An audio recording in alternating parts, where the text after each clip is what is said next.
Hola, ¿cómo están?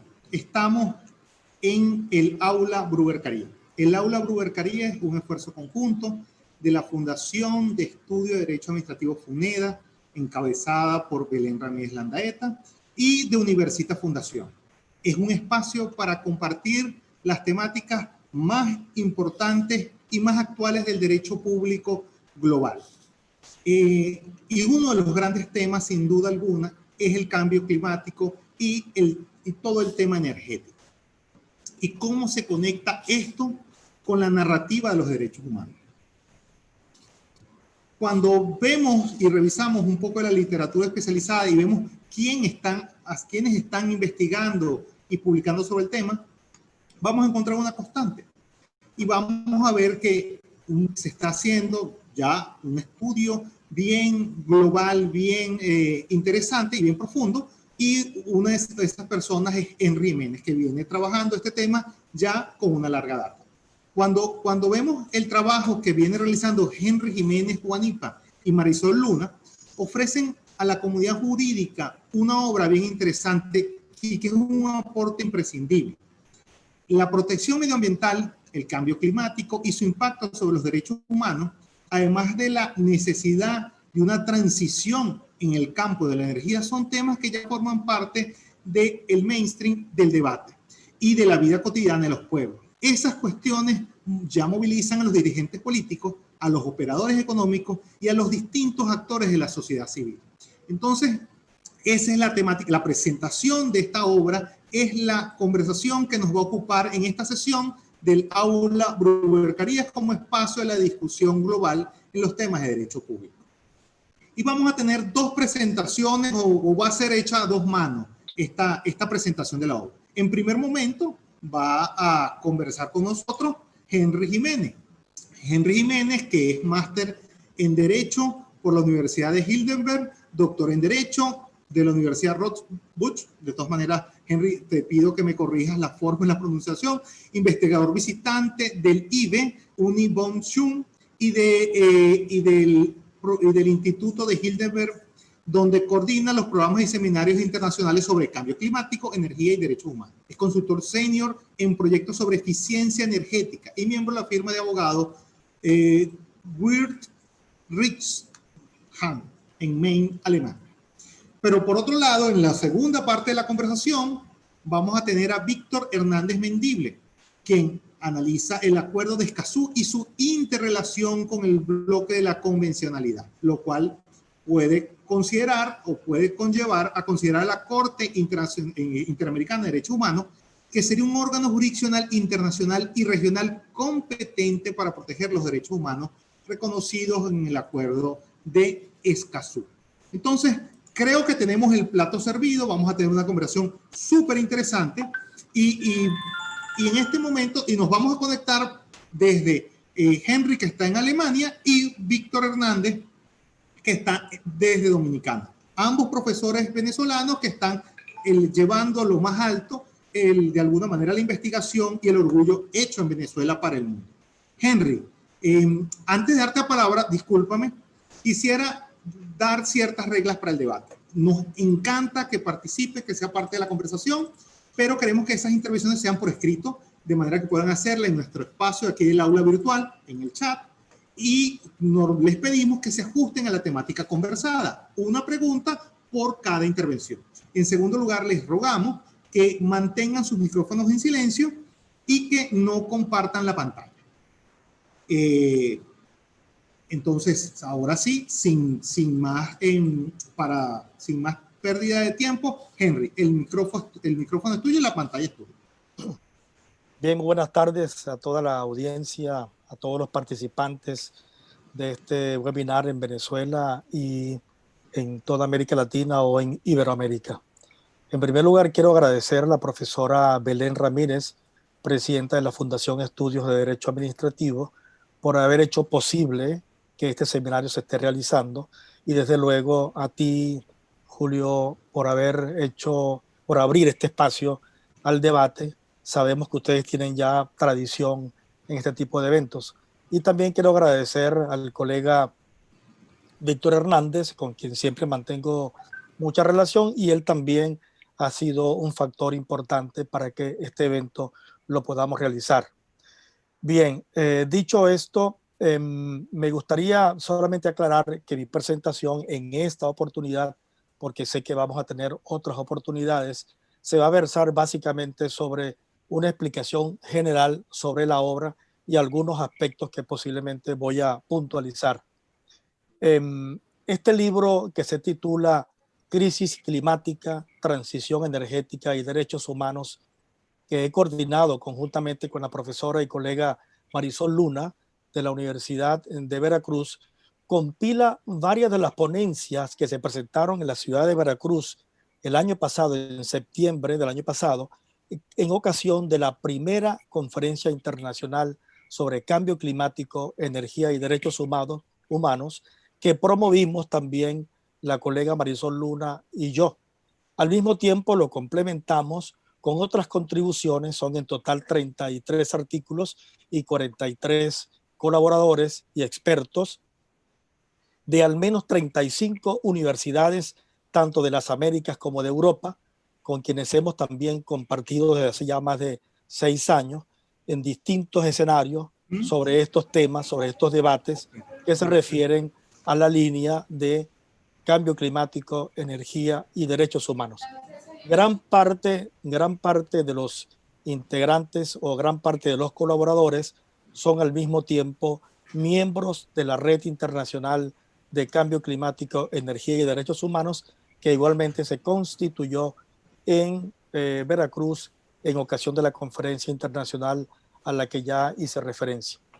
Este libro es además el tercero que se publica con los mismos ejes temáticos desde 2017, gracias a la cooperación del Heidelberg Center para América Latina de la Universidad de Heidelberg, gracias a la Fundación Heinrich Böll y varias otras universidades latinoamericanas que nos han permitido impulsar este debate, tanto en Colombia como en Brasil, como en Paraguay, en Chile, en México, en Costa Rica, y esperamos que también pronto lo podamos hacer en Venezuela. Los temas abordados se enmarcan en la necesidad de profundizar en el análisis, en el estudio, en la sensibilización y en la difusión de la inocultable crisis climática que padece nuestro. Está afectando gravemente el disfrute de los derechos humanos y la vida misma de todas las especies en el planeta. Tal como lo ha mencionado la alta comisionada para los derechos humanos de Naciones Unidas, Michelle Bachelet, el cambio climático es la mayor amenaza a los seres humanos. Del mismo modo, se ha expresado David Boyd, relator especial sobre derechos humanos y medio ambiente de Naciones Unidas, exigiendo mayor compromiso por parte de las empresas, por parte de los individuos, por parte de la comunidad internacional para impulsar cambios rápidos, sistémicos y transformadores en todos los aspectos de la sociedad, los cuales son esenciales para evitar impactos previsibles y devastadores en los derechos humanos en todas las regiones del mundo. Impactos que ya están ocurriendo, pero que se verán exacerbados por la falta de respuesta al cambio climático, la pérdida de la biodiversidad y la contaminación. En este sentido, es importante recordar que el 18 de junio de 2019, la secretaria ejecutiva de Naciones Unidas sobre Cambio Climático, Patricia Espinosa, describió la situación actual como una emergencia climática e hizo un llamado a todos para que participemos en la batalla por nuestras vidas.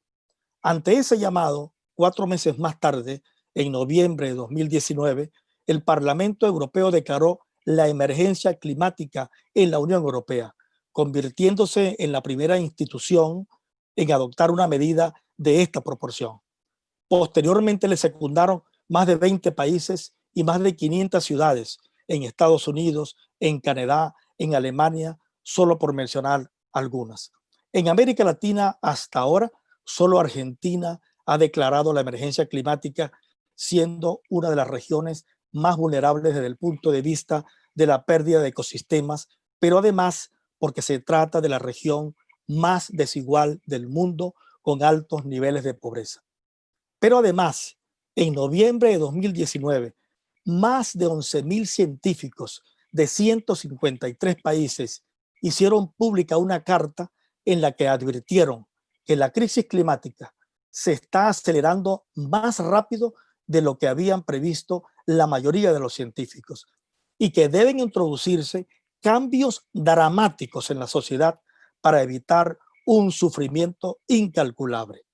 Por otro lado, esta publicación hace un esfuerzo en presentar diferentes enfoques respecto al núcleo del problema del cambio climático, el cual se centra en el modelo de desarrollo económico y esencialmente en el consumo de energía generada a partir de combustibles fósiles, sin dejar de considerar, por supuesto, otras causas, como lo son la deforestación, la quema de bosques para lograr el cambio de uso de suelos, cuyo peso sobre el cambio climático es determinante en regiones como América Latina, África y Australia. En este sentido, la energía y el cambio climático se han hecho cada vez más interdependientes y ambos lo son con los derechos humanos. El daño que se causa al medio ambiente constituye un impedimento para el disfrute de los derechos humanos y al mismo tiempo el respeto a los derechos humanos ayuda a proteger el medio ambiente y promover el desarrollo sostenible. La Corte Interamericana de Derechos Humanos, en su opinión consultiva número 23, ha reconocido la existencia de una relación innegable entre la protección del medio ambiente y la realización de los derechos humanos. Reconoce la Corte, por ejemplo, que la vulneración del derecho al medio ambiente puede tener repercusiones directas o indirectas sobre las personas debido a su conexidad con los derechos a la salud, a la integridad personal o a la vida, entre otros. La degradación del medio ambiente puede causar daños irreparables a los seres humanos, por lo tanto, el medio ambiente sano es un derecho fundamental para la existencia de la humanidad, recalca la Corte. Si el modelo energético actual constituye uno de los elementos más complejos del problema del cambio climático y sus efectos sobre los derechos humanos, la transición y la transformación energética representa el gran desafío para los estados y para esta sociedad. O sea, requerimos un cambio trascendental para producir energía, pero energía que sea limpia, renovable. Lo cierto es que el cambio climático es el resultado de complejos procesos económicos, tecnológicos, culturales, históricos, que se han desarrollado con extrema intensidad y rapidez desde la primera revolución industrial en el siglo XVIII. Por ello, y con el propósito de abarcar sus causas y sus efectos, destacando la importancia de la participación de distintos actores públicos, privados, sociedad civil, académicos, poder judicial y otros sectores para enfrentar su rápida evolución, hemos estructurado la obra en 5 partes para facilitar la lectura y el estudio de estos 2 tomos. En la primera, para contextualizar la obra, se ofrece una reflexión sobre cómo evitar que las respuestas al cambio climático solo lleguen cuando sea demasiado tarde. En el entendido que el cambio global, que el calentamiento global, representa una de las cuestiones más dramáticas de nuestro tiempo, agravado por factores como el desconocimiento, el escepticismo y el uso abusivo de los recursos naturales, lo que impide el desarrollo sostenible, comprometiendo el futuro de las próximas generaciones. Por ejemplo, en la actual crisis sanitaria causada por la COVID-19, ¿podríamos encontrar alguna relación con el cambio climático? Sí. La aparición de enfermedades transmitidas por vectores, es decir, por insectos o animales que contagian una enfermedad a través de una picadura o por el contacto con su orina o con sus heces o con la sangre, etcétera, se ve favorecida principalmente por los cambios en el clima y el funcionamiento de muchos ecosistemas y de las especies que lo integran, y por ciertos comportamientos de personas y animales que facilitan, mediante un acercamiento inusual, la transmisión de esos vectores. Un estudio de la Organización Mundial de la Salud señala que el aumento de muchas enfermedades infecciosas, incluidas algunas de reciente circulación, como el SIDA, como la hepatitis, como el SARS, refleja los efectos combinados de los rápidos cambios demográficos, ambientales, sociales, tecnológicos y de otro tipo en nuestra forma de vida. En este sentido, es importante señalar que entre los cambios demográficos y ambientales destacan los efectos de debilitamiento de la protección natural que ejercen los ecosistemas y en general la biodiversidad. Una naturaleza sana y robusta es capaz de frenar, por ejemplo, el polvo del desierto y reducir la contaminación atmosférica, dos vehículos que propagan virus y acentúan los síntomas respiratorios en los pacientes afectados, como el caso, por ejemplo, de la COVID-19. En la segunda parte, 6 contribuciones aportan elementos suficientes para explicar la crisis climática actual y su relación con los derechos humanos. Se aborda el tema conceptual de la crisis climática, destacando sus dimensiones, sus alcances y subrayando la importancia de actuar con prontitud desde la sociedad y desde los movimientos internacionales ambientales y ecológicos.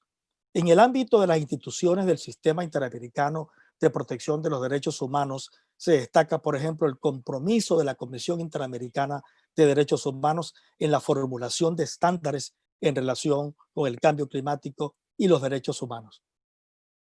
En la tercera parte, 8 contribuciones centran sus análisis en el marco del Acuerdo de París y en el marco del Acuerdo de Escazú y los desafíos que sugieren ambos tratados en el ámbito medioambiental y de protección de los derechos humanos, tema que va a desarrollar posteriormente mi colega Víctor Hernández en el marco del Acuerdo de Escazú.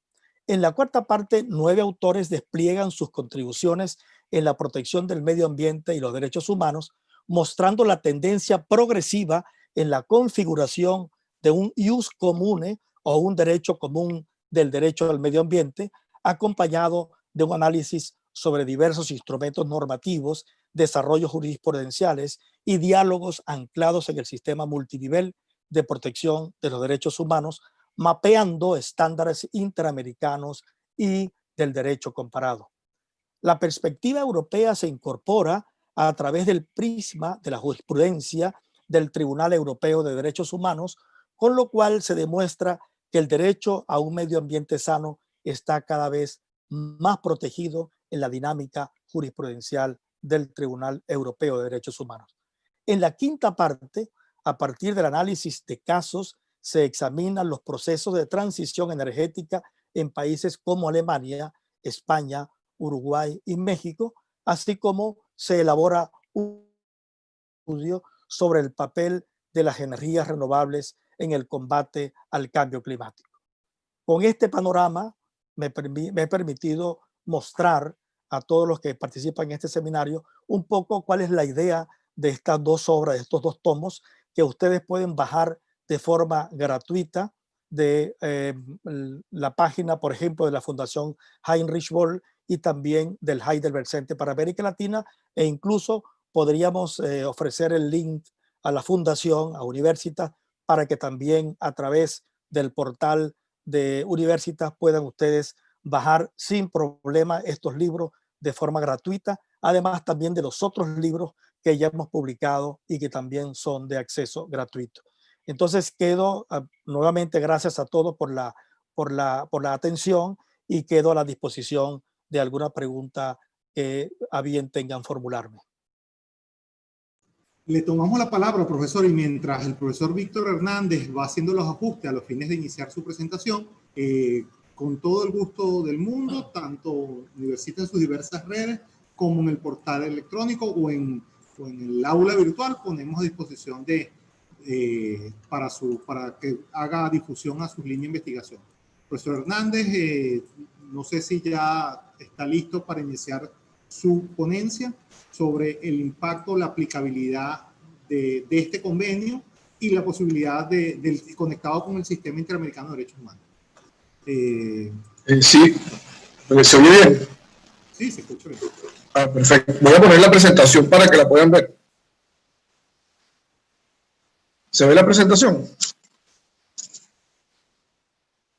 Aló. Yo todavía no veo nada, Víctor. Coloque No sé compartir si... pantalla. A ver. A ver qué.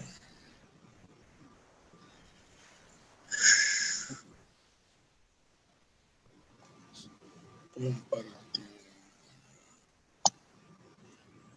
En compartir pantalla selecciona PowerPoint, o sea, la presentación de PowerPoint.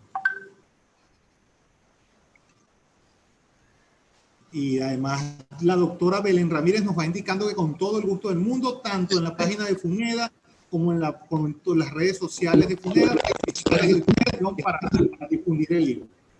Perfecto. Gracias, Excelente. doctora Belén, por indicarnos eso.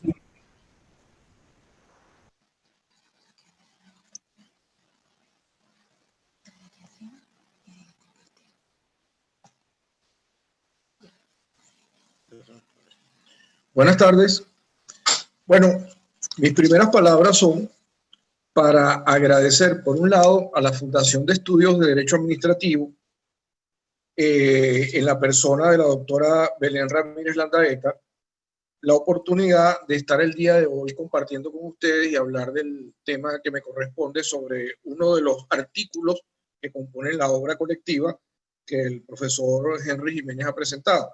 Pero también quiero agradecer a la Fundación Universitas, y lo hago particularmente en la persona del profesor Julio Alejandro Pérez Graterol, por tener la ocasión de estar en esta segunda sesión, según tengo entendido, de el aula virtual Alan Bluer Caribe. Quiero además felicitar tanto al profesor Henry Jiménez Guanipa como a la profesora Marisol Luna Leal, quienes son los coordinadores de esta estupenda obra que recién ha aparecido en medio de las circunstancias que vivimos actualmente a nivel mundial y que ha sido objeto de una presentación ya en la Ciudad de México, en el Estado mexicano, y ahora esta presentación que estamos haciendo vía Venezuela y otros países de Iberoamérica que están también interconectados. Bueno, el tema que les quiero compartir es el acuerdo de Escazú y la competencia de la Corte Interamericana en materia ambiental.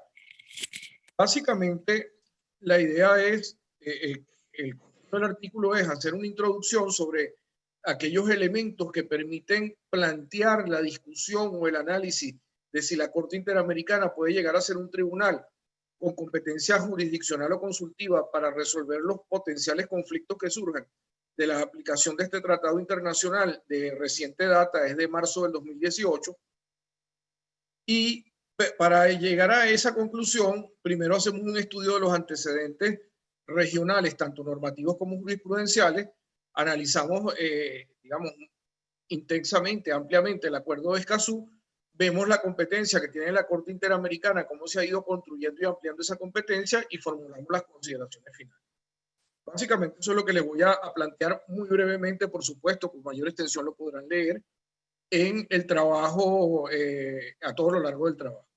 Lo primero que hay que tener presente es que para llegar al acuerdo de Escazú, tenemos que partir de la Declaración de Río sobre Medio Ambiente y Desarrollo del año 1992 y concretamente del número 10 de esta declaración, donde se plantea el tema de la democracia ambiental, sobre la cual luego vamos a volver. Pero además de eso hay que tener presente que la Carta Interamericana Democrática, también en su artículo 14, trae una referencia a la importancia de la protección del medio ambiente en todos los países que integran la región. Fíjense que los documentos a los que me estoy refiriendo son los documentos vinculados con el tema ambiental en el contexto de América. No estoy hablando de los documentos que están en el marco de la Organización de las Naciones Unidas en general, sino de los que tienen que ver directamente con el ámbito americano. Nuevamente se planteó luego la Declaración de Río +20 en el año 2012, donde realmente se hizo poca mención al tema de la democracia ambiental. Pero todo esto va a dar impulso, estos son los antecedentes, digamos, inmediatos para ir a un debate, una discusión de más de 6 años que va a terminar con el acuerdo regional sobre el acceso a la información, la participación pública y el acceso a la justicia en los asuntos ambientales en América Latina y el Caribe. Es decir, tiene 2 años que se aprobó el acuerdo y todavía no está en vigor, por lo que luego les voy a explicar. ¿Cuáles son los antecedentes que ustedes pueden conseguir de esta propuesta de tratado que ya se concretó y está en fase de ratificación por los estados? Bueno, inicialmente lo que se debatió fue conseguir acceso a la información, conseguir adicionalmente la participación en los asuntos públicos vinculados a la materia ambiental y la justicia ambiental. Veamos brevemente cómo cada uno de estos elementos tiene antecedentes en el contexto interamericano. En el caso específico del acceso a la información, se ha interpretado a partir del artículo 13 de la Convención Americana de Derechos Humanos que el acceso a la información es un derecho humano. Esto lo ha concluido así la jurisprudencia de la Corte Interamericana de Derechos Humanos, que luego les referiré. Pero hay que tener en cuenta que adicionalmente a la declaración que está contenida en la Convención Americana de Derechos Humanos, que tiene 60 años de vigencia, acaba de cumplir el 22 de noviembre del año pasado, se han elaborado unos documentos concretos para orientar el desarrollo de este derecho y permitir el ejercicio de este derecho en los ámbitos nacionales. Estos documentos son, por un lado, la ley modelo sobre el derecho de acceso de los ciudadanos a la información pública, que fue elaborado por la UNESCO. De hecho, quien lideró el equipo de la UNESCO fue un venezolano que es Alejandro Fuenmayor Espina, quien estuvo al frente de ese proyecto en su momento, por allá a comienzos de la década, años 2003-2004 de la década pasada, del comienzo de este siglo. Luego están los principios sobre el derecho de acceso a la información que elaboró la OEA, y finalmente se va a elaborar la ley modelo interamericana sobre acceso a la información, que prácticamente, salvo el caso venezolano, la mayoría de los países la han ido asumiendo o a partir de ella han elaborado sus propias leyes. No necesariamente es idéntico el contenido al de la ley modelo, pero en todo caso se han dictado normas, se han expedido normas de acceso a la información. En el marco jurisprudencial hay una sentencia clave que es muy conocida en el contexto interamericano, que es el caso Reyes contra Chile del año 2006, y luego han venido otras posteriores. Yo simplemente refiero aquí el caso Chile-Brasil, un poco más reciente, y finalmente la opinión consultiva de la Corte Interamericana de Derechos Humanos, que ya refirió Henry Jiménez Guanipa, que es del 15 de noviembre del 2017, que tiene que ver concretamente con la materia ambiental. En cuanto a los antecedentes del derecho a la participación en los asuntos públicos, pues está recogido en el artículo 23 de la Convención Americana de Derechos Humanos, y cabe destacar por su importancia los instrumentos que tienen que ver con la protección en la participación de los asuntos públicos de las comunidades indígenas, y específicamente el convenio 169 de la OIT, que tiene 30 años, ya va para 31 años de vigencia, de su aprobación, más la aprobación por parte tanto de las Naciones Unidas como luego de la OEA de las resoluciones de los años 2007 y 2016, en las cuales se establecieron el reconocimiento tanto en el Sistema Universal de Derechos Humanos como en el Sistema Interamericano de Derechos Humanos de las comunidades indígenas concretamente. Ahí se han desarrollado, digamos, una parte muy importante del derecho del acceso a la información en los asuntos públicos, al cual luego me voy a referir cómo lo ha desarrollado también la jurisprudencia. Por su parte, la jurisprudencia interamericana, en aproximadamente una decena de fallos, solo estoy mencionando 3 de los que quizás me parecen más relevantes porque los otros ratifican los anteriores, están en los casos de comunidades indígenas contra Surinam, contra Ecuador y contra Honduras, desde el año 2006, vienen desarrollando la necesidad de que los estados, tanto para ejecutar obras como para el aprovechamiento de los recursos naturales en las propiedades de las comunidades indígenas, procedan primero a hacer la demarcación de sus propiedades y adicionalmente a que cualquier aprovechamiento que se vaya a realizar pase por una consulta que debe ser previa, libre e informada para saber exactamente cómo se puede aprovechar sin afectar o incidir en la menor medida posible, en el caso de que proceda el aprovechamiento de esos recursos naturales, sin afectar ni la propiedad, ni la cultura, ni la salud, ni la vida de las comunidades indígenas. La opinión consultiva 2317 del 15 de noviembre del 2017 amplía un poco este contexto. Estoy hablando hasta ahora solo de los antecedentes, ya luego vamos a ver lo que nos trae la situación posterior a la aprobación del acuerdo de Escazú.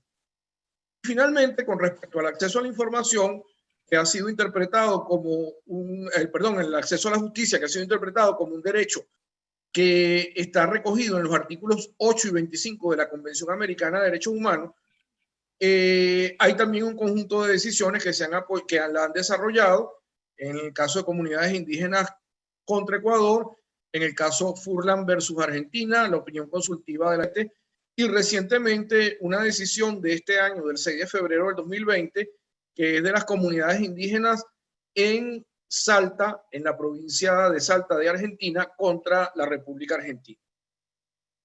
Hay otra serie de decisiones que han abordado este tema, pero también destaco esta porque tienen que ver concretamente con los temas ambientales y a estos efectos es que nos interesa relacionar. ¿Qué dice el Acuerdo de Escazú? El Acuerdo de Escazú, comienzo por decir, el nombre corresponde al lugar donde se suscribió, que es una región de Costa Rica, de la República de Costa Rica. El Acuerdo de Escazú pretende desarrollar la denominada democracia ambiental, concretamente el principio 10 de la Declaración de Río sobre Medio Ambiente y Desarrollo. Se trata, es importante que se tenga claro, de un tratado internacional en materia de derechos humanos. Pero ojo, no es un tratado internacional de derechos humanos dentro del sistema universal de derechos humanos, sino que es un tratado regional. De hecho, hay un tratado similar que ya tiene, creo que son 20 años, que acaba de cumplir recientemente de su aprobación, que es el europeo que se firmó en Dinamarca. El tratado es muy similar al del Acuerdo de Escazú, quizás con alguno que otro detalle, pero en esencia son casi idénticos. Entonces, fíjense que este es un tratado regional, solo rige en el contexto americano, aunque fue celebrado, fue promovido y fue suscrito a través del impulso que le dio la Organización de las Naciones Unidas a través de la CEPAL. De hecho, el organismo de las Naciones Unidas encargado de velar por que el tratado sea ratificado y de servir de secretaría para recibir las ratificaciones del tratado y de hacer seguimiento a su entrada en vigor y todo, es la CEPAL. Se trata, de acuerdo a lo que conocemos como la Convención de Viena sobre el Derecho de los Tratados, como un tratado internacional jurídicamente vinculante. No es una declaración de buena voluntad, sino que es un tratado que tiene todas las consecuencias jurídicas que derivan de los tratados. ¿Qué es lo que pretende proteger el tratado? Derechos humanos, concretamente los denominados derechos de acceso. Estos derechos de acceso son el de acceso a la información ambiental, el de acceso a la participación en la toma de decisiones y el de acceso a la justicia vinculado con los temas ambientales. Pero además agrega algo muy importante. En América Latina, por las distintas circunstancias que no es el caso comentar ahora, los defensores de derechos humanos y particularmente en materia ambiental son víctimas de violaciones de sus propios derechos humanos al extremo de que muchos mueren anualmente tratando de defender los derechos humanos que están vinculados con los derechos humanos que están en la Convención Americana de Derechos Humanos y en particular con estos que son especialmente protegidos por el Acuerdo de Escazú. Fíjense que si nos planteáramos el tema, la primera pregunta que uno se haría es, bueno, y si hay esos antecedentes en el sistema interamericano aplicando la Convención Americana de Derechos Humanos, ¿para qué dictar un tratado especial o para qué aprobar un tratado especial en materia ambiental? Pues porque realmente hace falta reforzarlo en esta materia, dado de que no ha operado como debería o no se ha logrado la garantía de estos derechos en el ámbito ambiental, como lo demuestran todos los casos que ha tenido que abordar la Corte Interamericana a lo largo de sus 40 años de funcionamiento. Pero fíjense que además el derecho humano, ya nos lo había dicho Henry, al medio ambiente está reconocido en el contexto americano. De hecho, los derechos de acceso y al ambiente sirven para garantizar otros derechos, porque estos son derechos de naturaleza procesal que van a garantizar derechos como la salud, la vida, la propiedad, etcétera, la alimentación, entre otros, el derecho a la cultura, en particular el derecho a la cultura de las comunidades, de las etnias indígenas, todo esto ha sido recogido tanto en la opinión consultiva como en la decisión de febrero del presente año. ¿Dónde viene a reconocerse formalmente el derecho al medio ambiente sano y ecológicamente equilibrado en el contexto interamericano? en el protocolo de San Salvador, que es un protocolo adicional a la Convención Americana de Derechos Humanos, y concretamente en el artículo 11, numeral primero. Este derecho, sin embargo, no ha sido fácil de proteger por la vía directa, porque resulta que la interpretación que se ha hecho inicialmente del protocolo de San Salvador es que no todos los derechos que estaban reconocidos allí eran justiciables, por lo menos ante el sistema interamericano de derechos humanos. Podían tener, en base al principio de progresividad y lo que cada país hubiese desarrollado, protección en el ámbito nacional, que es el ámbito de protección primaria. Recordemos que el sistema interamericano es subsidiario, es complementario del sistema nacional. Cuando falla el nacional es que entonces entra a operar el sistema interamericano como tal. Pero en este caso se había considerado que no eran derechos justiciables en el sistema interamericano. Esto ha venido cambiando a raíz de un conjunto de decisiones que se han ido dando progresivamente sobre aquellos derechos de naturaleza económica, social o cultural que en principio no habían logrado obtener un acceso a la protección del sistema internacional de derechos humanos. Me estoy refiriendo a una nueva tendencia en la jurisprudencia del sistema interamericano que se viene desarrollando a partir del 2017, en la que se aplica directamente el artículo 26 de la Convención Americana de Derechos Humanos. Y estas sentencias, que no han dejado de ser polémicas incluso dentro de la propia Corte Interamericana, no me puedo extender en este tema por razones de tiempo, simplemente lo quiero manifestar para que sepan que no es un tema que es pacífico y que está en proceso de construcción, está infiere. Quiere decir que a partir de allí se ha dado un paso más allá en la garantía de los derechos económicos, sociales, culturales y ambientales. Eso nos lo demuestra tanto la opinión consultiva que ya hemos mencionado con anterioridad, como el fallo más reciente del 6 de febrero del 2020, en el que las comunidades indígenas de la provincia de Salta, en Argentina, acudieron a la instancia internacional una vez agotada los recursos nacionales para solicitar la protección de los derechos humanos que consideraban le habían sido afectados por las actuaciones u omisiones, en este caso de la nación argentina. ¿Qué recoge el tratado con respecto a la competencia? Pues miren, la verdad que el tratado no dice qué tribunal internacional podría ser competente para proteger los derechos humanos allí recogidos. Por eso el Acuerdo de Escazú, al no establecer una competencia expresa de la Corte Interamericana y no estar prevista a ninguna otra autoridad, nos plantea la duda de ante quién se podría acudir en caso de que no se diesen la protección en el ámbito nacional y se tuviese que acudir a una instancia internacional. La verdad es que no existe en este momento ningún otro tratado que haga referencia a ello.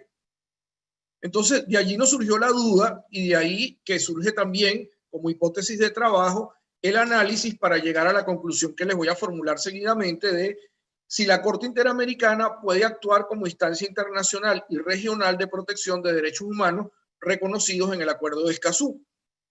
Si nosotros vemos los criterios que está manejando la Corte Interamericana, aunque la Convención no dice expresamente nada al respecto, nos vamos a conseguir con que existe una posibilidad de que ello se dé. Específicamente, hay una decisión, que es el caso de las comunidades indígenas de Ecuador, del 27 de junio del 2012, en el que hay un párrafo concreto que señala que el tribunal ha considerado que podría abordar la interpretación de un tratado siempre que esté directamente implicada la protección de derechos humanos en un Estado miembro del sistema interamericano, aunque dicho instrumento no provenga del sistema regional de protección. Es decir, es el caso exacto del Acuerdo de Escazú. Viene del sistema universal de derechos humanos, pero se aplica en el ámbito de los países miembros del sistema interamericano, lo cual parece, si se mantiene este precedente, de que la Corte podría asumir la competencia para resolver eventualmente los conflictos que se hubiesen dado por violación, lesión de derechos humanos a personas que se han visto afectadas por el desconocimiento de estos derechos que reconoce el Acuerdo de Escazú. ¿Cuáles serían las conclusiones que se pueden sacar de esta breve exposición que les he hecho? El Acuerdo de Escazú tiene unos antecedentes muy sólidos, muy claros en el sistema interamericano. La implementación constituye un tiempo, pues estos países estaban en tránsito de aprobarlo en lo que iba de año y bueno, estas circunstancias han hecho que obviamente se tomen otras decisiones en la política nacional de cada uno de los países, donde esto no ha perdido la prioridad que tenía en este momento. No obstante, hay que reconocer que la competencia para proteger los derechos que están reconocidos en el tratado dentro del sistema interamericano no están expresamente recogidos. Y es de allí de donde entonces nosotros formulamos la conclusión, tanto para el debate en el plano académico como en la parte ya práctica, en la aplicación que se debe dar en su momento, de que sería la Corte Interamericana, tanto en el ejercicio de la función consultiva como de la función contenciosa, la autoridad jurisdiccional competente para conocer de los conflictos que se puedan instaurar como consecuencia de la aplicación o inaplicación del Acuerdo de Escazú y que constituyan una violación de derechos humanos producto de esa incorrecta, inadecuada, deficiente, errada o aplicación en todo caso contraria a los principios que están recogidos allí. No obstante, mientras ello ocurre, tendremos que esperar que entre en vigor el tratado y quizás lo que nos da la pista o nos refuerza la idea que no está recogido en el escrito del libro, pero que sí lo pueden ver ya leyendo la sentencia directamente de febrero de este año, es que en el caso Lacka-Jona contra Argentina, la Corte ha ido todavía más allá sin invocar obviamente el Acuerdo de Escazú por no estar en vigor, pero sí aplicando el artículo 26 de la Convención Americana de Derechos Humanos, en concordancia con otro conjunto de tratados internacionales en base al precedente que ya le había dicho del 2012. Básicamente con esto concluyo. Creo, y seguramente pues el tiempo puede ser que nos dé la razón en esto, que la Corte Interamericana, en lo que entra en vigencia el Acuerdo de Escazú y se le plantea alguna causa vinculada con este tratado, esperemos que ojalá nunca se llegue a plantear, en el sentido de que nunca se llegue al extremo de que el derecho humano que se pueda ver afectado no pueda ser reparado en el orden interno de cada país, pero de llegarse a ese extremo, pues creo que la Corte Interamericana va a asumir la competencia para resolver en ese caso concreto si se produjo o no la violación de esos derechos y ordenar las reparaciones que corresponden. Básicamente con esto les invito a leer la obra íntegra. Queda plasmado pues lo que es el contenido de la exposición que van a ver en el libro, que como te dijo Henry es de libre acceso y totalmente gratuita, y les agradezco la atención dispensada. Muchas gracias.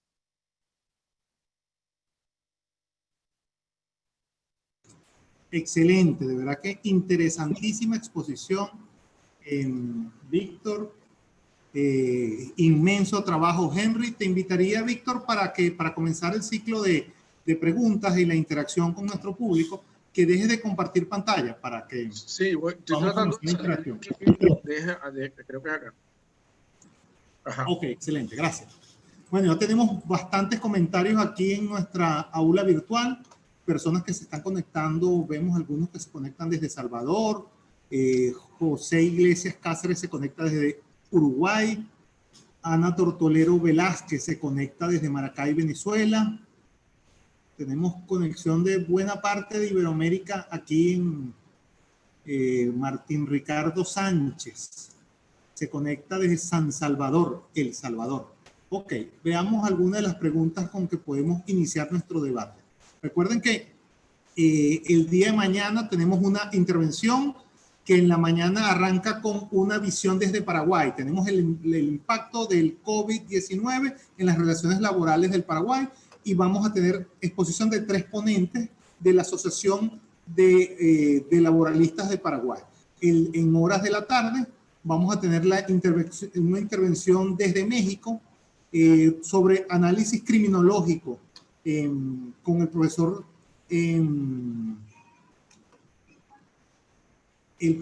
Tocora de México, sí. Pamanés de México y Pámanes de México. El día jueves vamos a tener un jueves dedicado absolutamente al derecho laboral.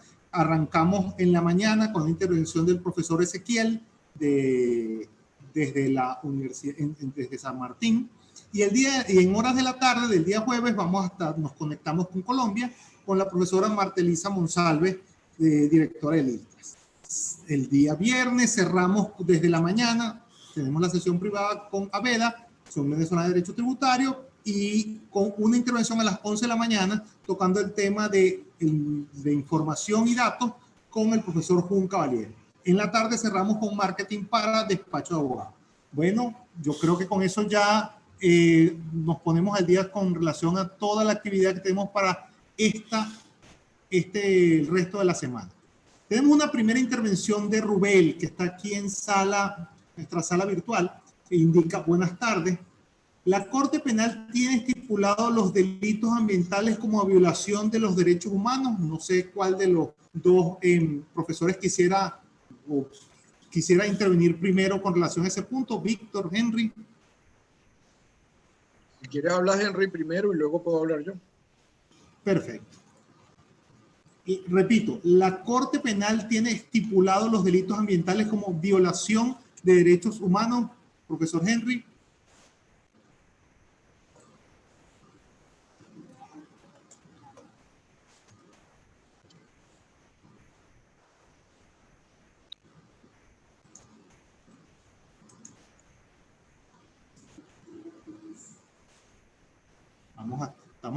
Vamos a reiniciar el audio, vamos a ver.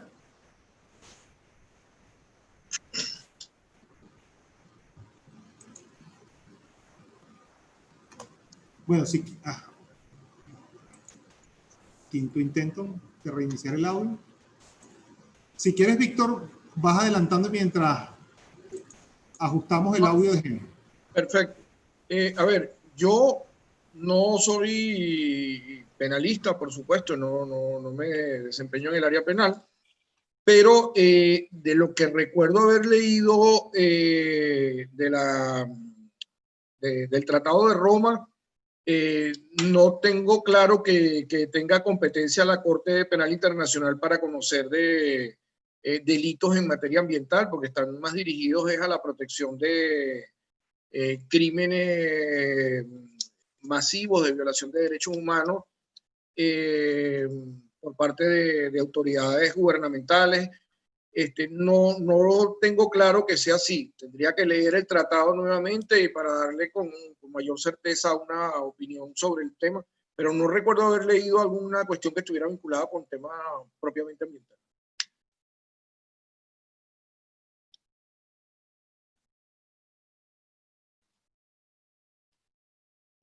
Se escucha. ¿Aló? ¿Se escucha? Sí, se escucha. Se escucha, se escucha. Ok. No sé si habría otra pregunta o quizás recogemos varias o... Tenemos otras intervenciones, claro que sí. Veamos en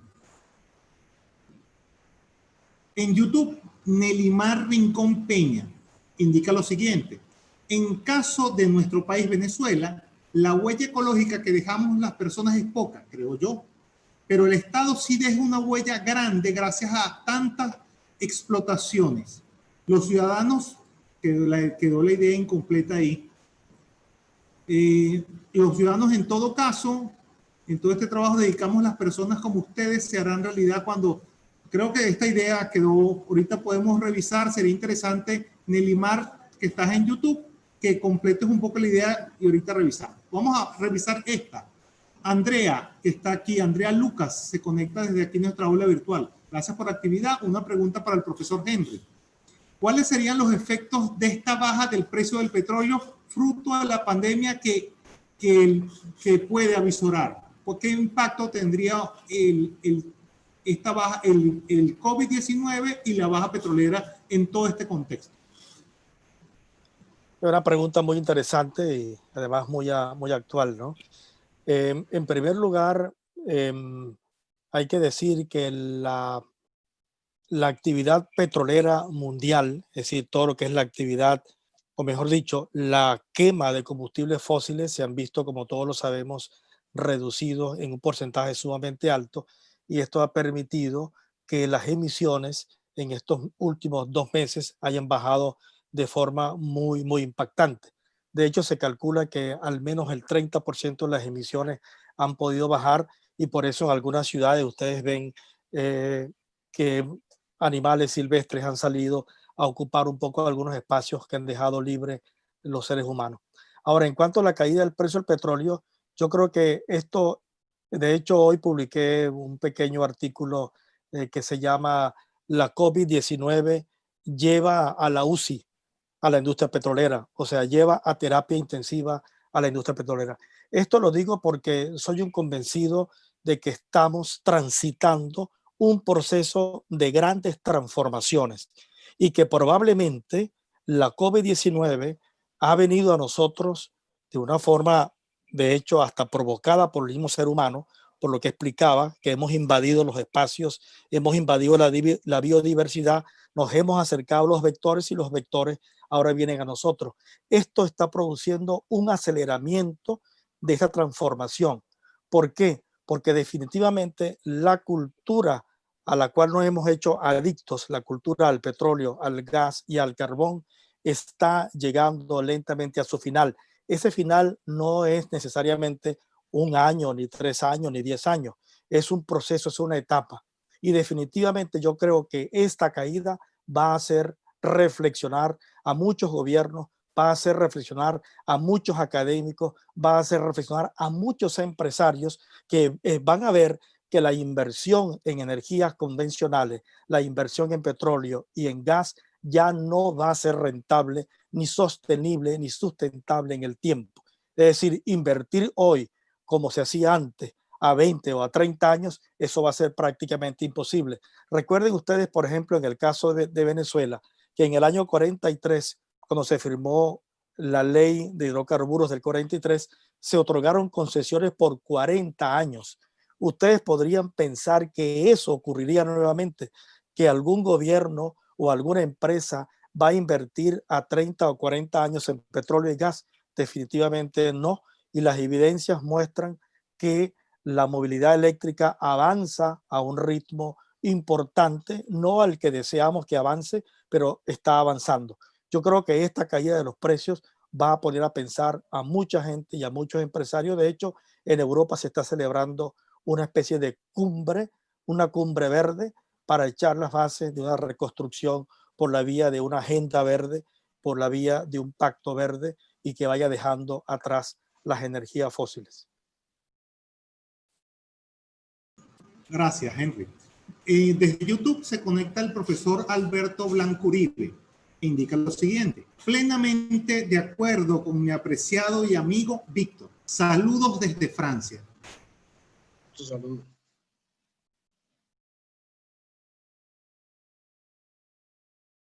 Tenemos un comentario de una intervención de la profesora Alba Sosa. Indica lo siguiente: notamos una reciente tendencia de la Corte Interamericana de Derechos Humanos que para la resolución no agota su análisis en la Convención Americana de Derechos Humanos, sino que por el contrario fundamenta la misma en el derecho comparado, en la utilización del corpus juris internacional de instrumentos internacionales, entre paréntesis, extrasistema interamericano, e incluso la doctrina del Comité de Derechos Económicos, Sociales y Culturales de la ONU.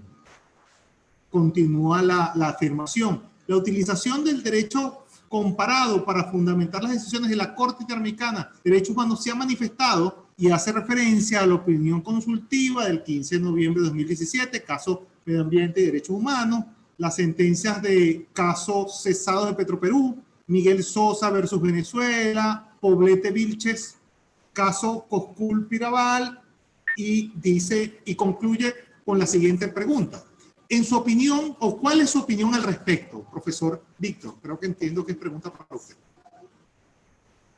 Sí, de hecho la respuesta la podemos compartir con Henry, que también ha analizado todas esas sentencias, pero en principio, mire, la Corte, a partir de la Convención de Viena sobre el Derecho de los Tratados y de los criterios que se fijaron en la Convención para la interpretación de los tratados internacionales y del artículo 29 de la propia Convención Americana de Derechos Humanos, ha ido ampliando, digamos, su rango de competencia. Yo diría que la Corte inicialmente, además le correspondía así en los primeros tiempos, que iba construyendo lo que era la doctrina en materia de derechos humanos en el sistema interamericano, era como más conservador o más reticente a ir más allá de los primeros artículos de la convención, ¿no? Del 1 al 25 para interpretar. La Corte ha dado un cambio a partir del 2017 en cuanto, ya lo venía construyendo, tampoco no es que surgió de la noche a la mañana, ya lo venía construyendo, pero las sentencias del 2017, sin lugar a dudas, vienen a ser un paso firme, muy concreto, en esto de ir un poco más allá de lo que es la Convención Americana de Derechos Humanos. Por ejemplo, la sentencia del 2012 que yo les transcribo allí cita el convenio de la OIT, que es del año 1989. En otros casos, por ejemplo, donde habían estado involucradas la desaparición forzosa de personas contra Brasil o contra Uruguay, como es el caso Hellman, por ejemplo, había resuelto la Corte también aplicar la convención.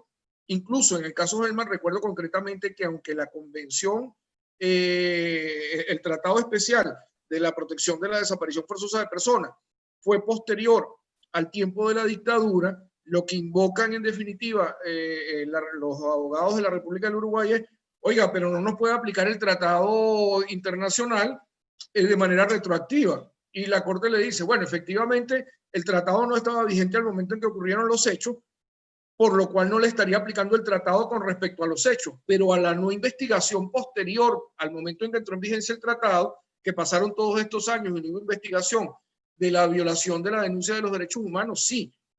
Y en todo caso, en base a la propia Convención Americana de Derechos Humanos y al artículo 7 y 5, si mal no recuerdo, puedo investigar porque no estaba tampoco permitida la desaparición forzosa de personas en ellos. Entonces, lo que quiero decir con esto es que la Corte ha ido avanzando para garantizar una mayor protección de los derechos humanos y no limitarse estrictamente a el grupo de artículos que inicialmente eran los que permitía la convención en el año 69, porque recordemos que el protocolo de San Salvador es del año 88, o sea, estamos hablando de casi 30 años después. Entonces, la Corte ha dicho, bueno, pero si son derechos humanos y el artículo 26 de la convención reconoce que hay unos derechos económicos, sociales y culturales que también deberían ser protegidos, aunque no hayan sido desarrollados inicialmente, en base al principio de progresividad, principio de irrenunciabilidad de los tratados, principios de interdependencia, ya lo hemos ido haciendo de manera indirecta, ¿por qué no asumirlo ahora de manera directa? Que esto es polémico, yo no lo discuto. Que esto para un internacionalista puede significar que, bueno, se están cambiando los paradigmas del derecho internacional como se han estudiado tradicionalmente. Tampoco lo discuto. El tema es, el fondo es ver si esto está reforzando, pienso yo, igual puedo estar equivocado en mi reflexión, si esto está reforzando, protegiendo, garantizando más esos derechos humanos que garantizan la dignidad de la persona humana o no, en definitiva, que es un poco a lo que atendemos con todo este tema, porque no se trata simplemente de verificar si se cumplió una norma convencional o no, sino de si se incurrió en la violación de un derecho humano por parte de un Estado y si el Estado incurrió en violó o al desconocer o al lesionar ese derecho, comprometió su responsabilidad, no la reparó en el orden interno que todos los países reconocen que están obligados a reparar aquellas lesiones que le causen a sus ciudadanos, a los particulares, y no le queda otro remedio que acudir a la justicia interamericana para solicitar esa protección que no se logró en el contexto nacional. Ese creo que es un poco el debate de fondo. Claro. Y más allá del aspecto técnico-procesal que implica que si la Corte hacía una tutela con base directa o haciendo mención indirecta a eso, profesor Henry, de alguna manera esa línea que plantea la Corte da mayor importancia a la tutela de estos derechos económicos, sociales, culturales, a la tutela a la tutela del medio ambiente, como, o sea, muestra algo, un cambio de tendencia dentro de la misma Corte. ¿Qué opina usted, profesor Henry? Mira, justamente la crisis generada por el coronavirus, por la COVID-19, nos hace visible una cantidad de debates, hace visible una cantidad de temas que en el pasado, antes de la COVID, pudieran haber estado un poco disminuidos u ocultos. Por ejemplo, la interdependencia, la interrelación entre los derechos políticos y sociales con respecto a los derechos económicos, sociales, culturales y ambientales. Es decir, que si los políticos tienen más peso que los otros derechos, eso definitivamente con esta crisis yo creo que se resuelve por la vía pragmática, por la vía de estarlo viviendo en carne propia. Porque lo que está ocurriendo acá en este momento es que la protección de la vida, la protección del ambiente están adquiriendo el mismo rango. Es decir, que la Corte más bien cuando adelanta en esa interpretación, lo que ha hecho de alguna manera es ponernos en bandeja de plata, entender lo que está ocurriendo hoy día. Por ejemplo, hay muchos estados donde se está debatiendo si los estados de excepción que se están aplicando son o no violadores de derechos humanos. Por ejemplo, aquí en Alemania no hay una norma, ni en la Constitución, ni en normas de menor rango, que establezcan el derecho, que establezca la potestad del Estado de declarar un estado de excepción. Eso aquí no existe en Alemania. Entonces la canciller o la presidenta del gobierno tuvo que decir, bueno, vivimos en una democracia y nosotros recomendamos, como gobierno, recomendamos a las personas que se mantengan en sus casas, que no salgan sino solamente 2 personas. Lo que quiero decir con esto es que los derechos ambientales y los derechos civiles y políticos hoy en esta crisis ha quedado demostrado que son del mismo rango y del mismo nivel. El derecho a la salud, el derecho a la protección del medio ambiente, el derecho al agua, el derecho a la vida privada, el derecho a la protección de la vida. Es decir, prácticamente esta crisis ha puesto en un mismo plano el valor que tienen todos los derechos de forma indivisible, sean civiles, sean políticos o sean culturales o ambientales. Y todavía nos quedan unos temas aquí, hay varias preguntas que están llegando tanto aquí en Zoom como en YouTube. Aquí hay una importante reflexión, la hace Alicia Monaga, indica lo siguiente desde YouTube. La crisis climática y la transición energética es la puerta para garantizar el derecho de las energías alternativas, entre paréntesis, tema de mi tesis doctoral. ¿Qué opinan los profesores? Saludos, profesores, y mi buen amigo Víctor, indica Alicia Monaga de aquí de Venezuela. ¿Qué opina Henry? ¿Qué opina Víctor al respecto? Sí, bueno, la transición energética de hecho es el tema de mi artículo en este libro.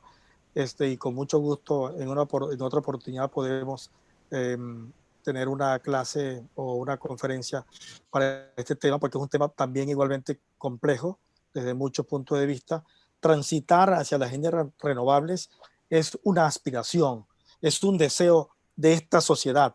No hay que olvidar que todos estos propósitos ya vienen enmarcados dentro de lo que Naciones Unidas se ha propuesto como una ruta hacia el desarrollo sostenible desde 1972, cuando se realizó la primera conferencia de Estocolmo. Ahí se echaron las bases de lo que podría ser una sociedad descarbonizada, una sociedad más limpia.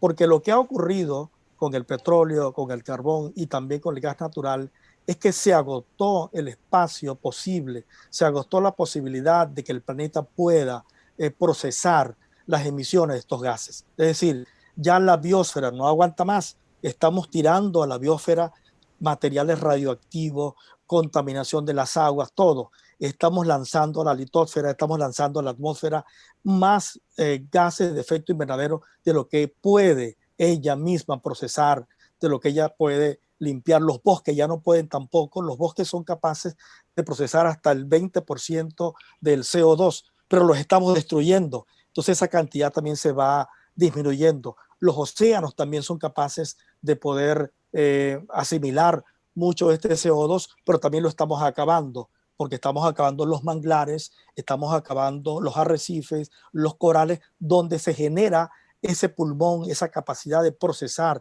el CO2. Entonces la transición energética es prácticamente no es una opción, es una obligación que tenemos. Ya no tenemos nosotros vuelta atrás. Esta posibilidad de transitar hacia las renovables prácticamente no representa para nosotros un camino o el otro. Es el único camino que hay. Tenemos que ir dejando atrás una época, una etapa que nos dio mucho, que nos brindó muchísimo, porque nadie puede negar que el carbón nos sacó del atraso, nos sacó del feudalismo, nos sacó de la miseria en que vivían las sociedades feudales. No hay que reconocer que el petróleo dio un impulso mayor todavía a la movilidad, a la tecnología. Todo eso es cierto, pero llegó el momento en que ya no es posible y lo que reclama esta sociedad es electricidad. Lo que reclamamos todo es electricidad para movilizarnos, para las empresas, para vivir en la casa. Y esa electricidad tú la puedes producir con el viento, con los mares, con el sol. Ya no necesitamos el petróleo ni el carbón para producir electricidad. Entonces, es el único camino posible para que la transición energética nos devuelva una vida más tranquila, un planeta más limpio y garantizar para las futuras generaciones recursos para que también puedan vivir.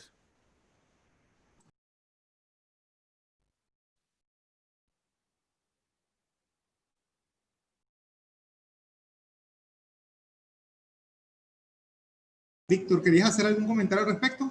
Sí, muy brevemente, porque pues Henry lo ha dicho con toda claridad y además él tiene un desarrollo muy amplio de todos estos trabajos, de todo este tema en distintos trabajos.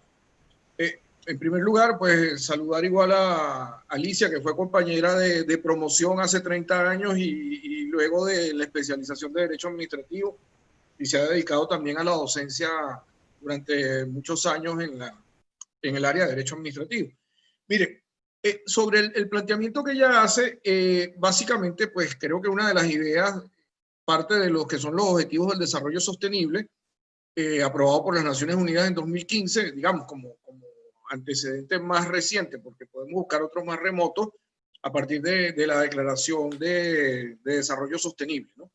Pero creo que un elemento importante a ver, o dos referencias importantes a tener presente, fue lo que hizo Alemania con su reforma energética a partir de lo que fue el maremoto o tsunami de Japón, que Alemania en principio tenía una matriz energética muy importante en energía nuclear, y a partir de esa tragedia, pues ellos dieron un cambio y dijeron, no, vamos a las energías verdes.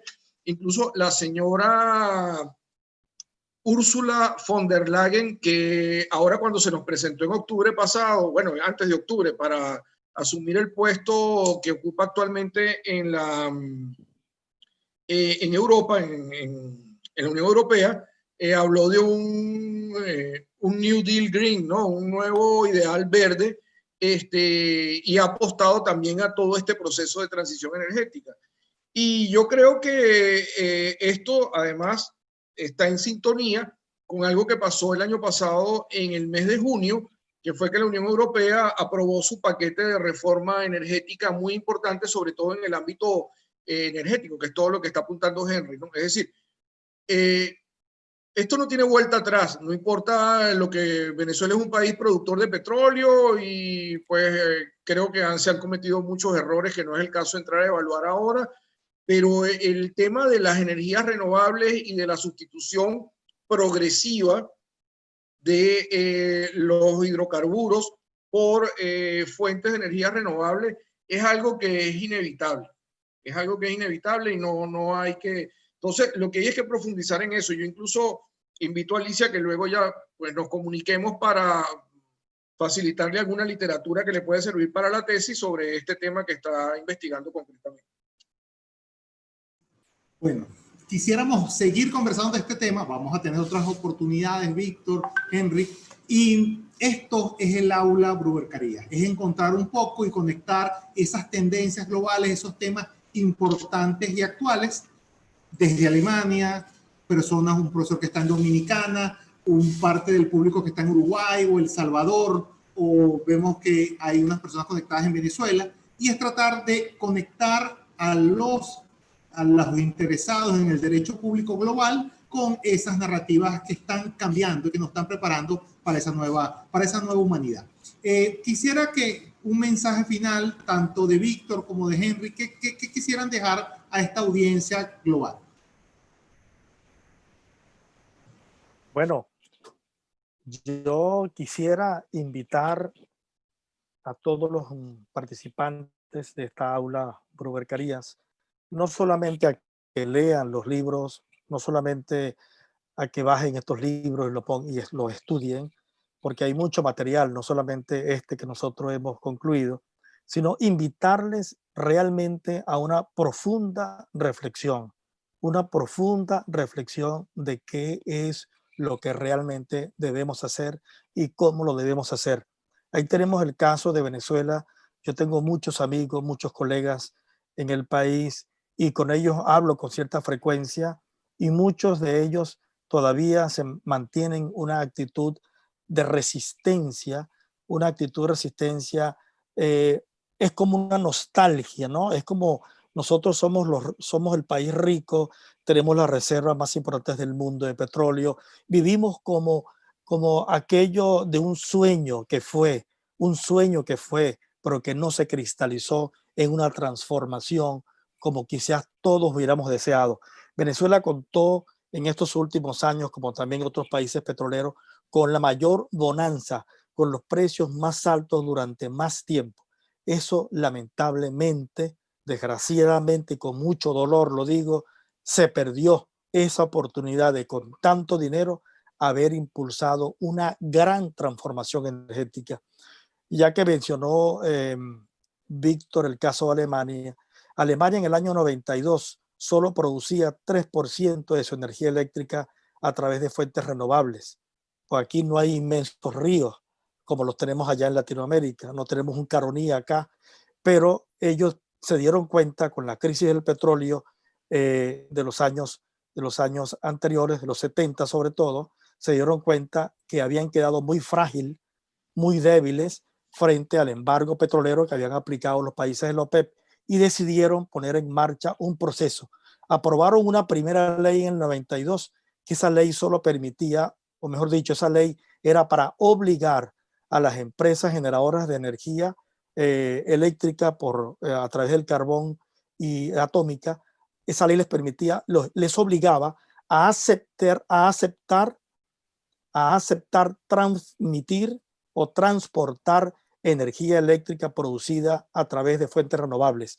Entonces los pequeños molinos, las pequeñas empresas de energía solar tuvieron un horizonte, además de 20 años, con un precio garantizado que les permitía recuperar sus inversiones. A 20 años, Alemania en el 92 producía 3-4% de renovable, hoy produce casi 40% de su energía renovable. Pero además Alemania produce 650.000 megavatios de energía.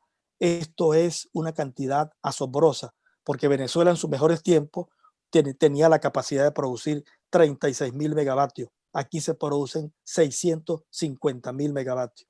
Y una parte, solamente una parte, que es un 40%, se produce de energía renovable, y solo esa parte es mayor de lo que produce toda España con todas las fuentes sumadas. Entonces, estamos hablando, claro, de un país desarrollado, un país muy industrializado, pero lo que quiero decir con esto es que nosotros, a pesar de lo que hemos perdido, a pesar de eso, no debemos quedarnos en ese sueño de lo que pudo ser y no fue. Tenemos que pensar es que tenemos la creatividad, tenemos el potencial, tenemos los recursos naturales suficientes en Latinoamérica, no solamente en Venezuela, para emprender una transición y una transformación energética que nos lleve hacia unas economías mucho más sostenibles y que son capaces de generar muchísimo empleo. Ese sería mi mensaje para los participantes.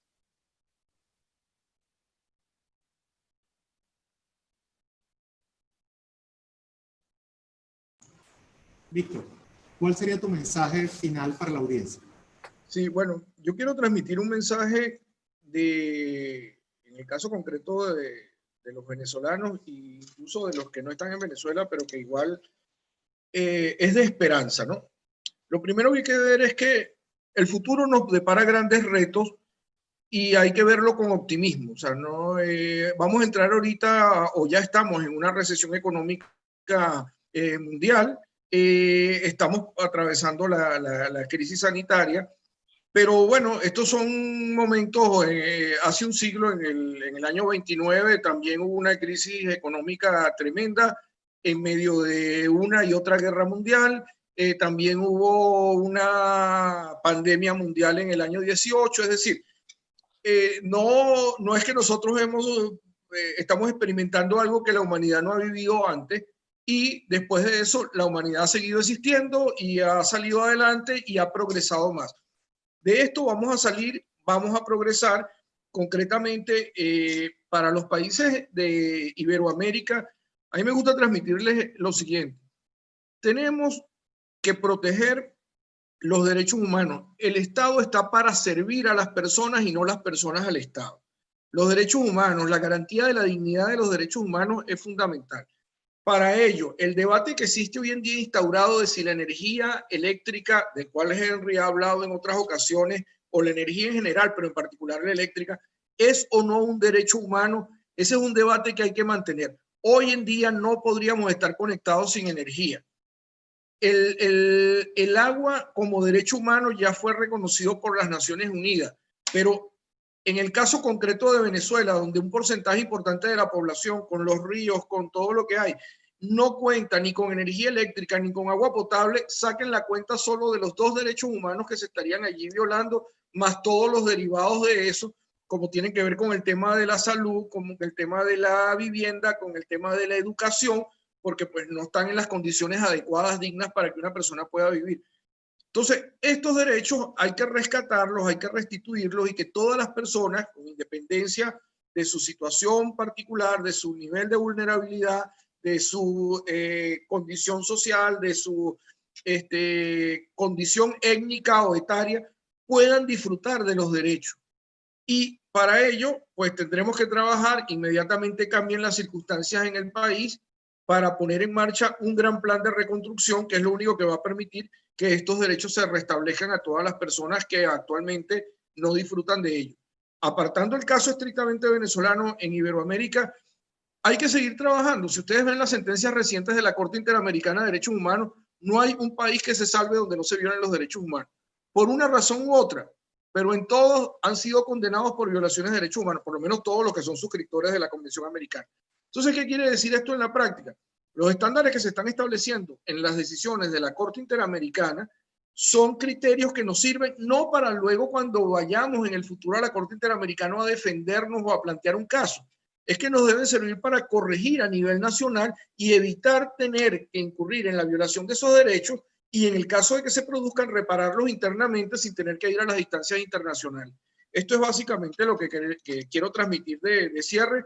Agradecer a todos los que estuvieron presentes en la actividad, a los que la puedan ver en el futuro, y desearles muchos éxitos. Estamos a la orden para lo que necesiten.